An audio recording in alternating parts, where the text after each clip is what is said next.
매일 성경 큐티 힌트 2025년 1월 30일 여호수아 20장 1절에서 9절까지 말씀.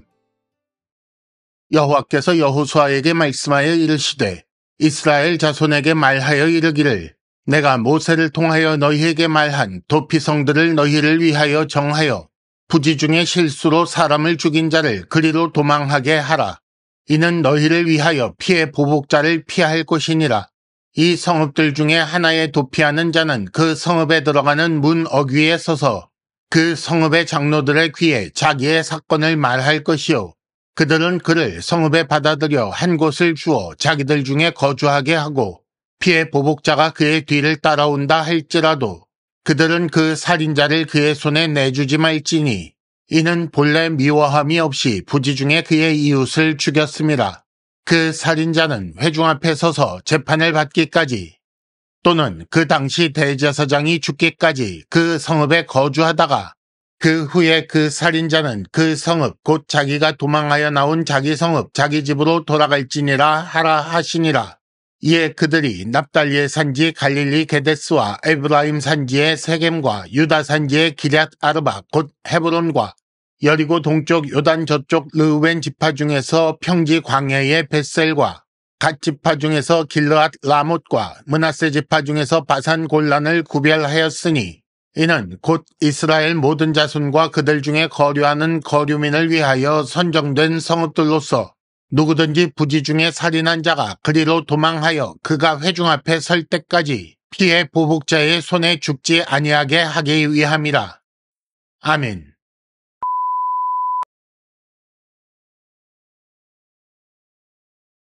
(1단계) 본문의 구조와 내용을 간단하게 정리하기.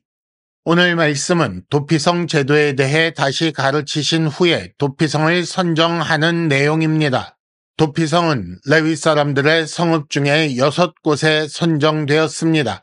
먼저 1절부터 6절까지는 도피성을 정하여 이렇게 운영하라 라는 말씀인데 1절에서 3절까지는 도피성을 정하라 라는 명령이고 4절에서 6절까지는 이렇게 운영하라 라는 말씀입니다. 이 명령에 따라 도피성으로 선정된 6곳이 7절부터 9절까지 기록되어 있습니다.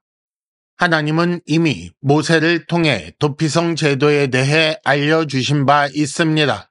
출애굽기 21장 13절, 민수기 35장 9절에서 34절, 그리고 신명기 4장 41절에서 43절과 19장 1절에서 13절이 그것입니다.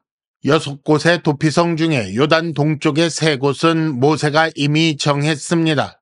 그래서 하나님께서 여호수아에게 도피성을 정하라고 하신 것은 이미 알려주신 율법에 따라 요단 서쪽에서 3곳을 정하라는 것이었습니다. 하나님의 명령에 따라 요단 서쪽 3곳을 정하고 이미 정해진 요단 동쪽 3곳과 함께 본문에 기록하고 있습니다. 2단계 본문의 핵심 메시지 읽어내기. 도피성 제도에서 핵심은 부지 중 실수로 사람을 죽인 자가 과하게 벌받는 것을 면할 기회를 얻게 하는 것입니다. 죽은 사람의 친족인 피해 보복자, 즉 고엘은 억울하게 죽은 자의 피를 죽인 자의 피로 갚도록 할 의무가 있습니다. 하지만 부지 중에 실수로 죽인 경우에도 보복을 허용하게 되면 이는 또 다른 억울한 죽음이 될 것이며 보복의 보복이 계속되어 그치지 않을 것입니다. 도피성 제도를 운영하는 지침은 이렇습니다. 도피하는 자가, 즉 어떤 사람을 실수로 죽인 자가 도피성에 오면 도피성 장로들은 그를 받아들여 보호합니다.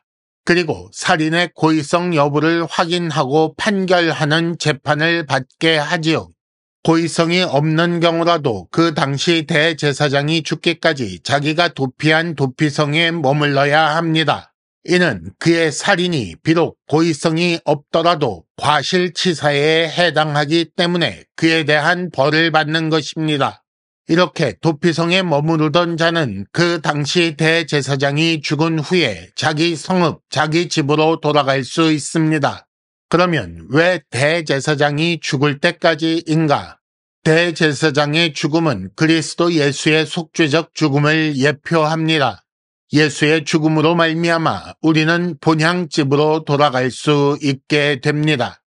3단계 본문의 핵심 메시지를 현재로 연결시키기. 예수께 도피하면 살 수 있습니다. 꼭 살인죄가 아니더라도, 반드시 도피성이 아니더라도, 즉 다른 죄의 경우에도 레위인 그리고 제사장을 통해 죄 용서를 받게 하신 것을 잘 생각해야 합니다. 속죄를 위해 제사를 드릴 때도 레위인과 제사장을 통해야 한다는 것을 생각해야 한다는 말입니다. 결국 모든 죄에 있어서 모든 백성이 중보자를 통해 은혜와 구원을 받을 수 있게 하셨다는 말입니다. 그리고 이것은 우리 중보자 예수 그리스도를 통한 구원을 알게 하시려는 것이었습니다.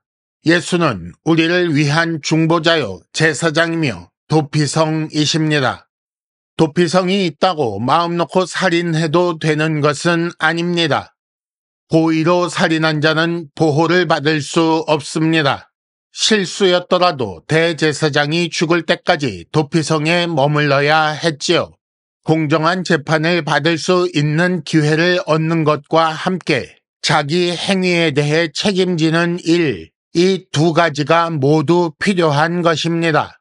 그러니 예수를 믿는다고 말만 하면 고의로 범한 죄도 무조건 용서받는 것이 아니라는 사실을 기억해야 합니다.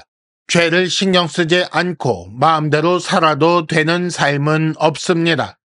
큐티 힌트.